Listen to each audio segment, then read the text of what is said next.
bénir Dieu. Je vous avais dit dans mon introduction que j'aurais 4 points sur lesquels développer mon enseignement. Le premier, c'était pourquoi être rempli du Saint-Esprit. Le second, comment être rempli. Le troisième, l'impact de la plénitude. Et puis le quatrième sera de la plénitude au revêtement du Saint-Esprit. Amen, amen. Amen, amen. La dernière fois, je vous ai parlé de pourquoi être rempli du Saint-Esprit. À la question pourquoi, j'avais dit parce que c'est une nécessité d'abord. Alléluia. Étant enfant de Dieu, nous sommes obligés d'être remplis du Saint-Esprit. Étant chrétien, étant serviteur de Dieu, étant membre d'une église, on a tous besoin d'être remplis du Saint-Esprit. Alléluia. Parce que sans le Saint-Esprit, il n'y a pas de vie chrétienne qui tienne. Sans le Saint-Esprit, il n'y a pas de vie chrétienne qui tienne. Amen, amen. Tu ne peux pas vivre une vie chrétienne pleinement dans le vrai sens du mot si tu n'es pas rempli du Saint-Esprit. Alléluia. Alléluia. C'est pour cela que Christ a dit que je ne vous laisserai pas orphelins. Il sait que s'il part et qu'il n'y a pas le Saint-Esprit, nous sommes semblables à des orphelins. Et un orphelin qui n'a ni père ni mère, vous savez comment il mène sa vie, n'est-ce pas? À gauche, à droite, en train de mendier, en train de dormir dans la rue, tout ce que vous savez. Alors, connaissant cette réalité et vérité, Christ a dit, je ne peux pas vous laisser orphelins. Vous, je vous enverrai le Saint-Esprit. Dieu voisin, c'est une nécessité. C'est une nécessité. Et si tu es là, tu n'as pas encore cette soif, cette envie d'avoir le Saint-Esprit, il est temps pour toi de revoir tes calculs. Alléluia. Il faut qu'il arrive un temps où quand tu viens dans la présence de Dieu, tu ne viens pas seulement exposer les besoins que tu as, les problèmes que tu as, les soucis que tu as. Et il faut aussi qu'il y ait un temps où quand tu viens dans la présence de Dieu, tu dis Seigneur, remplis-moi de ton esprit. Seigneur, oriente ma vie, parle-moi, dirige ma vie. Dis-moi ce que tu veux que je fasse. Alléluia. Amen, amen. Une vérité est que parfois certaines personnes passent du temps à pleurer et à demander des choses à Dieu, tandis que la réponse se trouve dans ce qu'ils devraient faire pour Dieu. Alléluia. Amen. Des fois, quand tu demandes pour tes besoins, demande aussi pour les besoins de Dieu. Parfois, ce que ta vie a besoin se trouve dans ce que Dieu a besoin. Alléluia. Est-ce que quelqu'un m'a compris? Ok. Alors maintenant, pour aller vite. Maintenant, aujourd'hui, mon point serait de parler sur comment être rempli du Saint-Esprit. Encore une autre question. Comment être rempli du Saint-Esprit? Alléluia. Comment être rempli du Saint-Esprit? Et lorsqu'on pose cette question, beaucoup de gens répondent sans hésiter. Sans problème, disent, il faut prier, n'est-ce pas? N'est-ce pas? Il faut faire quoi? Il faut prier. Il faut demander, n'est-ce pas? Alléluia. Il faut jeûner, il faut entrer dans les retraites. Il faut chercher la face du Seigneur. C'est une très bonne réponse. Alléluia. C'est pas mal, c'est bien. C'est bien dit. Et ça fait partie des méthodes et des moyens efficaces pour être rempli du Saint-Esprit. Et c'est pour cela que ça sera mon premier point. Comment être rempli du Saint-Esprit? 1, pour ceux qui écrivent, par la prière. Alléluia. Ça, c'est la méthode classique dont on ne peut pas s'en passer. Alléluia. C'est la méthode classique. Mais avant de parler de 1, il y a une introduction à comment être rempli du Saint-Esprit. C'est d'abord être en Jésus-Christ. Amen, amen. Amen, amen. Amen, amen. Alors, si tu sais que tu n'es pas encore pleinement en Jésus, inutile de demander le Saint-Esprit. D'accord? D'accord? Donc, ça, c'est l'introduction par rapport à ça. Et qu'il faut d'abord être en Jésus. Être membre de la famille divine. Parce que le Saint-Esprit pour nous est comme cette gage que Dieu nous donne. Parce qu'il nous a laissé sur terre. Il nous donne le Saint-Esprit comme gage qu'il reviendra. Ce qu'on appelle les arts de l'esprit. Ou encore le sceau. Il nous a scellés de son esprit. Alléluia. C'est une marque d'identification de tout enfant de Dieu. Quand on est enfant de Dieu, on a en nous ces sceaux, on a en nous cette marque qui est le Saint-Esprit, qui lorsqu'un sorcier te regarde, un sataniste te regarde, il voit en toi la marque de Dieu. Et cette marque, c'est la personne du Saint-Esprit dans ta vie. Alléluia. Alléluia. Maintenant, comment en être pleinement rempli? Parce qu'il y a, j'en parlerai à la séance prochaine le 3 dimensions pour expérimenter le Saint-Esprit, d'accord? Ok? Quand je vais aborder le point sur de la plénitude au revêtement, vous allez comprendre le 3 degrés du Saint-Esprit. Alors, 1 par la prière, c'est la méthode classique. Alléluia. Frère, dans Actes chapitre 2, lorsque les disciples se sont réunis, ils n'étaient pas en train de parler. Ils n'étaient pas en train de raconter, de discuter sur les événements du monde. Alléluia. Amen, amen. Ils n'étaient pas en train de, comme les Quinois disent, de ou de critiquer certaines personnes. Non. Lorsque les disciples se réunissaient dans la chambre haute, ce n'était pas pour passer le temps seulement ou parce que seulement ils fouillaient. Oui, parce qu'on était en train de les persécuter car ils étaient disciples de Jésus. Jésus était mort. Alléluia. Jésus était mort, n'est-ce pas? Et puis il y avait des rumeurs qu'il est ressuscité. Et à l'époque, on était en train de massacrer tout celui qui s'est prononcé étant de Jésus-Christ. Amen, amen. Amen, amen. Et ces gens-là, à chaque fois qu'ils se réunissaient, c'était pour la prière. Alléluia. Dis au voisin, c'était pour la prière. C'était pour la prière. Ils n'étaient pas là pour blaguer. Ils n'étaient pas pour parler de tel homme de Dieu, de celui-ci qui a engrossé, de celui-là qui ne s'habille pas bien, de l'autre qui ne parle pas bien français, de l'autre qui a une grande église, l'autre a une petite église. Non, ils étaient là pour la prière. Alléluia. Leur cœur était uni ensemble en train de prier parce qu'il y avait une promesse qu'ils avaient, c'était la venue du Saint-Esprit. Alléluia. Est-ce que je parle à quelqu'un? Est-ce que je parle à quelqu'un? Il est temps que nous aussi, dans nos rencontres, à chaque fois que tu te rencontres avec un frère, avec un bien-aimé, avec un ami, après avoir tout parlé, ayez aussi un moment de prière. Alléluia. Ayez aussi un moment de prière. Arrêtez de passer vos temps seulement à discuter de tout et de rien, à manger et puis à critiquer les autres. Oh non, écoute, la soeur là à l'église ne s'habille pas bien. Le frère là, il a que la même chemise. Frères et sœurs, il faut laisser ça aux païens. Alléluia. Amen, amen. Lorsque tu vois que ton frère n'a pas une bonne chemise, tu vois que ta soeur n'a pas une bonne perruque, au lieu de te mettre à critiquer, prie alors pour elle. Prie que Dieu lui donne le moyen d'en avoir. Amen, amen. Et les disciples étaient comme ça. Ils étaient en train de se cacher, fouillant que le gens ne les tourne, les retrouve et les tue. Alors pendant qu'ils se réunissaient dans leur peur, ça les poussait à prier, à demander à ce que le Saint-Esprit vienne. Amen, amen. Ce n'est pas au jour de la Pentecôte qu'ils ont commencé à prier. Si vous lisez le chapitre 1er, ils avaient l'habitude de se rencontrer, de se regrouper. Plus de 70 disciples. Ils prient ensemble. Alléluia. Et le jour de la Pentecôte, comme les mots dit, Pentecôte, qui est le jour de la fête de la récolte, et c'était ce jour-là que le Saint-Esprit était descendu. Amen, amen. Il n'est pas venu au premier jour, pas au deuxième, mais il est venu. Alléluia. Et c'est comme ça avec la plénitude du Saint-Esprit. On ne l'obtient pas peut-être parce qu'on a prié. Il y a de ces personnes qui m'ont dit, oh non, pasteur, j'ai beaucoup prié, j'ai demandé, je suis fatigué. Frère, vous savez, Pentecôte veut dire 50. C'est après 50 jours, que Christ soit ressuscité, que les disciples attendaient. Alléluia. Christ est mort le jour de Pâques. Entre Pâques et Pentecôte, ça fait 50 jours. Pendant 50 jours, ces gens étaient en train de prier. Pour attendre une seule chose, la venue du Saint-Esprit. Alléluia. Pour attendre quoi? Une seule chose. Et toi, même pas 3 jours, tu es déjà fatigué de prier. Et il priait pour un seul sujet. Un seul sujet. Que l'Esprit vienne. Un seul sujet. Qu'il soit rempli du Saint-Esprit. Un seul sujet. Alléluia. Alléluia. Toi, à peine tu as commencé à prier, même pour la conversion de ton frère ou de ta soeur. À peine 4 jours, tu es fatigué. 5 jours, tu es fatigué. 2 jours, n'en parlons pas. Alléluia. Mais eux, pendant 50 jours, ils priaient. Jusqu'au 50e jour, ils furent remplis du Saint-Esprit. Est-ce que quelqu'un peut le dire aux voisins? Ils furent remplis du Saint-Esprit. Alléluia.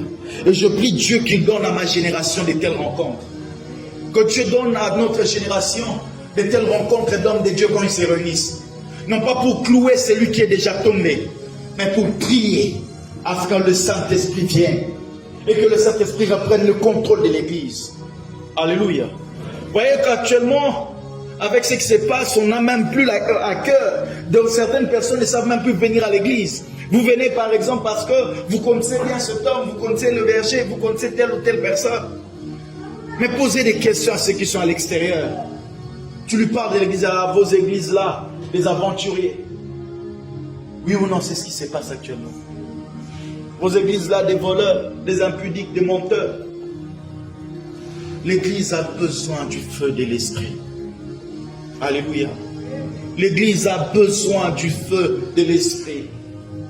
Nous sommes en 2022 comme si on était encore aux années 80. Mieux encore, je préfère encore mieux ces années-là.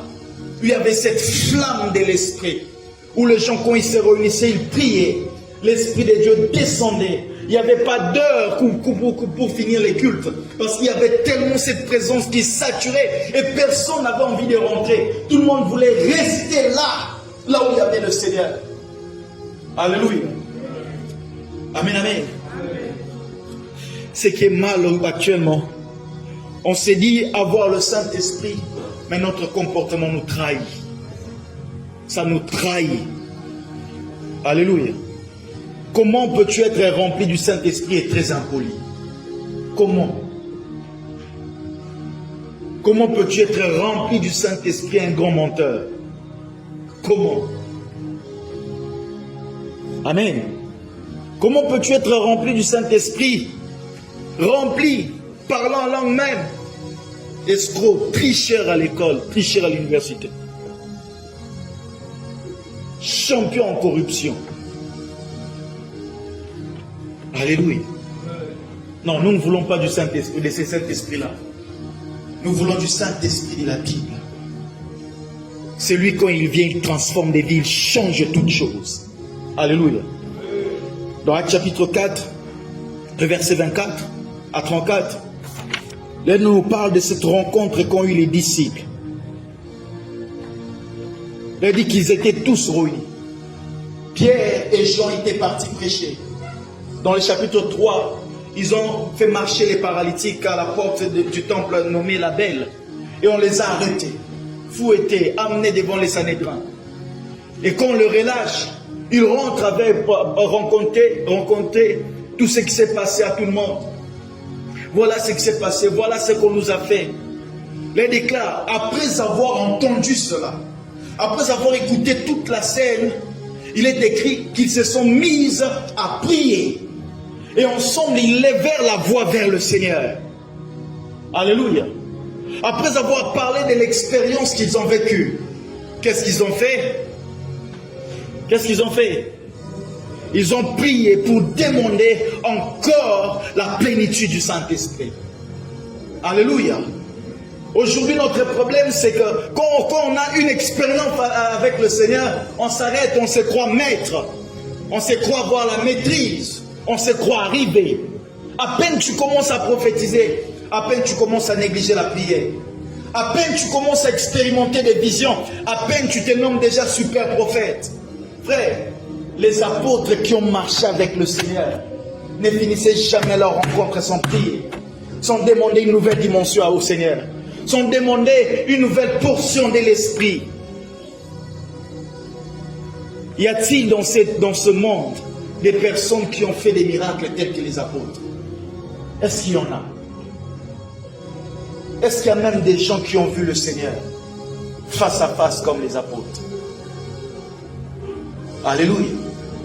Mais ces gens-là ne se lassaient jamais de prier pour qu'ils soient remplis de l'Esprit. Jamais.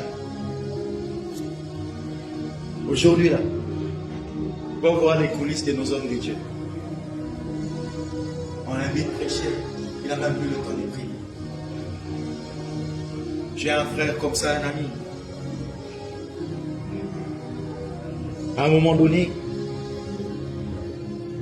j'ai l'habitude d'aller accompagner ceux de mon entourage quand ils vont prêcher. Alléluia. Pourquoi? Parce que je me dis, je dois aussi écouter les autres.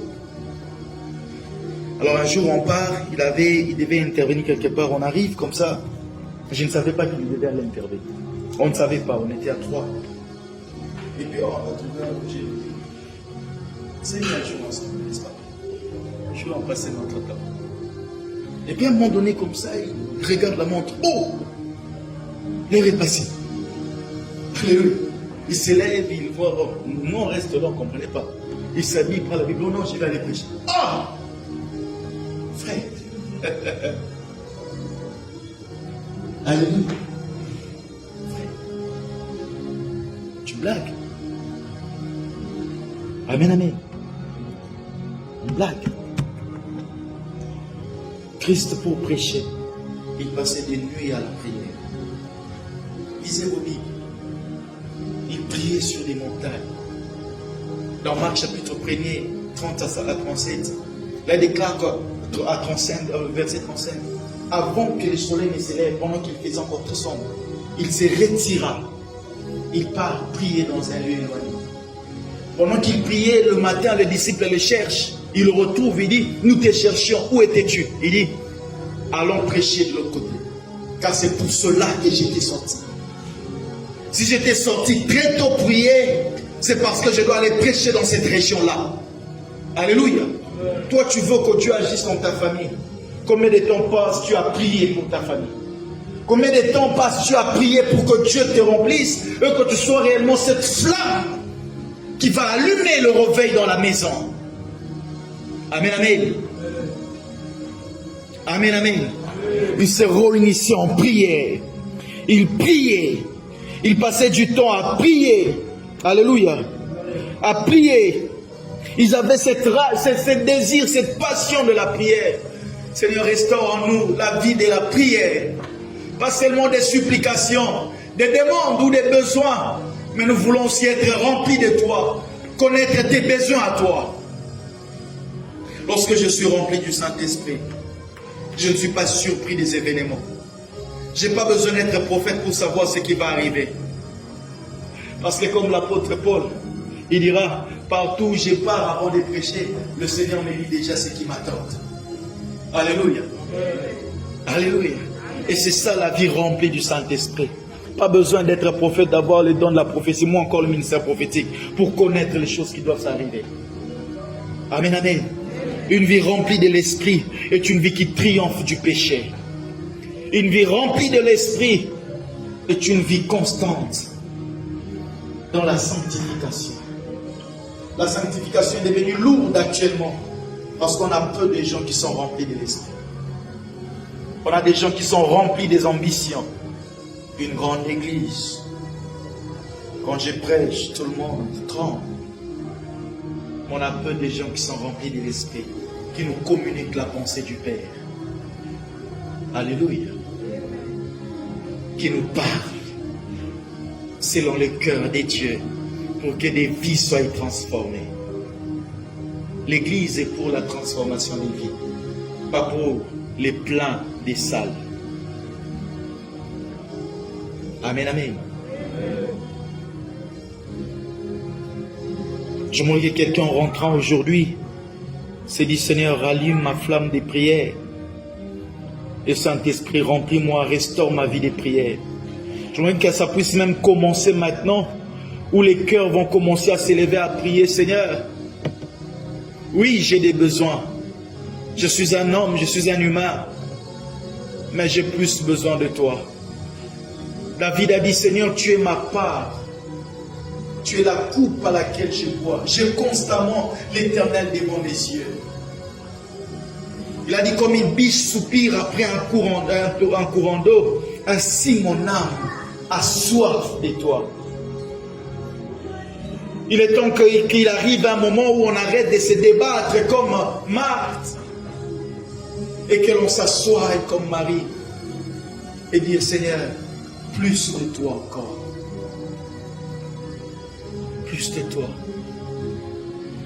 Plus de toi. J'en ai marre de vivre une vie qui fait beau à l'extérieur, mais à l'intérieur, il n'y a plus rien. Il faut qu'il arrive un moment donné où tu te dises, j'en ai marre de continuer à paraître alors qu'à l'intérieur, je meurs. À l'intérieur, tu meurs à petit feu. Tu as besoin du Saint-Esprit pour redonner vie à ta sainteté, vie à ta sanctification, vie à ta vie de prière. Qu'il redonne vie à ta chrétienté. Cette chrétienté qui est restée du nom seulement. Et ça, il faut la prière. Il faut prier. Il faut prier.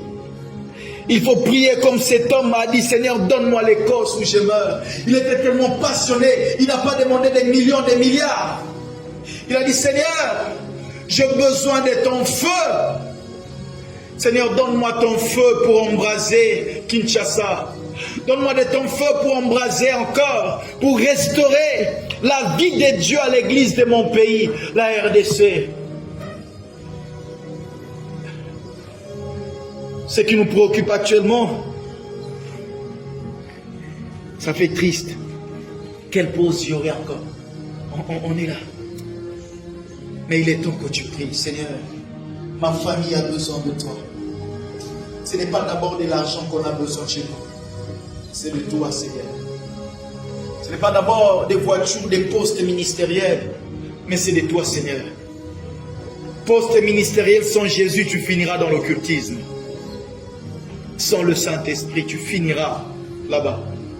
Mais s'il est avec toi, tu garderas ton intégrité. Peu importe le niveau où Dieu t'élèvera. Ceux qui ont cherché la gloire, sans chercher ceux qui ont fait la force, se sont égarés lorsqu'ils sont montés. Alors toi et moi, nous sommes appelés à être grands demain. C'est aujourd'hui qu'on doit passer du temps à avoir le cœur du Père. C'est aujourd'hui qu'on doit passer du temps à prier, comme Christ disait, je ne puis rien faire de moi-même. Le Fils ne fait rien de lui-même. Il fait tout ce qu'il voit au Père. Tout ce que je fais, je vois le Père le faire. Par son esprit qui est en moi, il me dirige, il me conduit. Il me parle, il m'inspire. Il me donne des idées, il m'ouvre les idées. Je sais là où il faut investir exactement. Je sais quoi faire exactement. Parce qu'il est là avec moi. Et ça, il faut qu'il y ait des gens qui prient.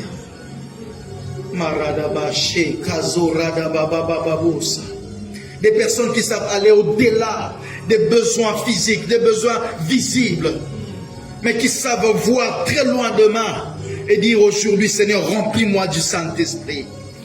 Même si demain je ne serai pas connu, mais je veux être rempli du Saint-Esprit. Rempli, Seigneur. Je ne crois pas pouvoir parler de tous les 3 points qui me restent prévus aujourd'hui, que Dieu nous prête vie d'en parler prochainement. Mais aujourd'hui, j'aimerais que nous puissions prier. Que tu puisses prier et que tu dis, Seigneur, remplis-moi. Seigneur, remplis-moi. J'aimerais que quelqu'un prie là où il est et dit, Seigneur, Seigneur, s'il te plaît, c'est de toi que j'ai réellement besoin. Ce n'est pas encore du mariage. Non, le mariage viendra. Le travail, la maternité viendra, les finances viendront. Mais là, c'est de toi que j'ai besoin. Là, c'est de toi que j'ai besoin. S'il te plaît, Jésus, Saint-Esprit. Aujourd'hui, nous sommes tellement passionnés à nos téléphones. Et si seulement si on donnait cette place qu'on a donnée au téléphone au Saint-Esprit. La nuit sur les lits, nous sommes avec nos téléphones. À nos réveils, nous sommes avec nos téléphones. En cours de route, nous sommes avec nos téléphones. En classe, à l'université, à l'auditoire, au travail, au bureau, nous sommes avec nos téléphones. Et si seulement si on lui donnait la place qu'il le mérite, le Saint-Esprit. Ah, André Babosha. Il y a quelqu'un qui peut prier avec moi, Seigneur. Aide-moi au Saint-Esprit, remplis-moi. Remplis-moi.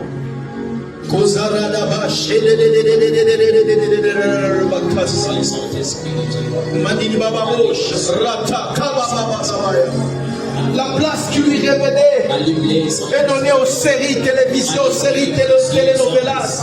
La place qui lui révélait est donnée au téléphone. La place qui révélait au Saint-Esprit. Il y a quelqu'un ce soir qui doit dire, Saint-Esprit, viens reprendre ta place dans ma vie.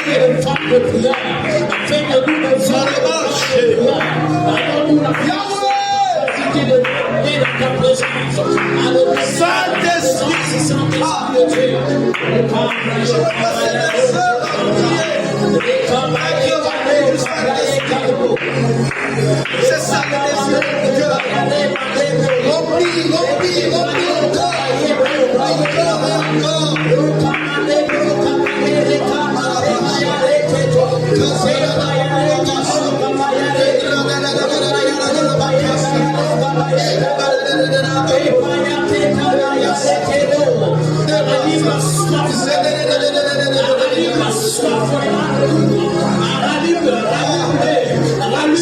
Ciel, Saint-Esprit, a besoin de toi.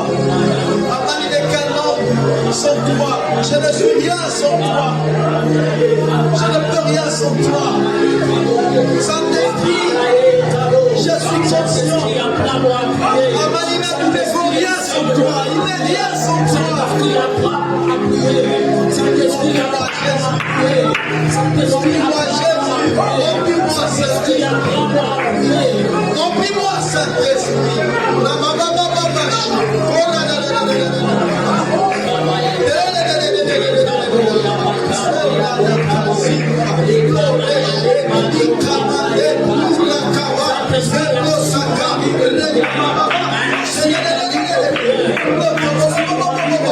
Saint-Esprit de Dieu.